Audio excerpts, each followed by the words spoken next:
अगर अल्लाह किसी को ये अक्ल अता फरमा दे कि मैं मुर्शिद साहब के पास जाऊं और उनसे इल्म हासिल करूं, कि मैं रब की दोस्ती हासिल कर जाऊं, रब का कुर्ब मुझे मिल जाए, तो अब उसका ऑब्जेक्टिव इतना बुलंद है कि उसके लिए ये कोई मायने नहीं रखती ये बात कि मेरी तरक्की होनी है, दुआ कर दीजिए। वो उसके नजदीक ये छोटी बातें हैं, बहुत ही मुख्तसर, इसलिए कि उसका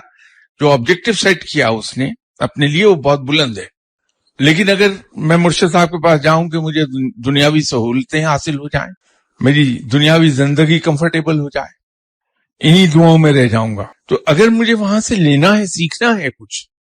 कि मुझे मुर्शिद साहब के से सीखने का मौका मिल जाए,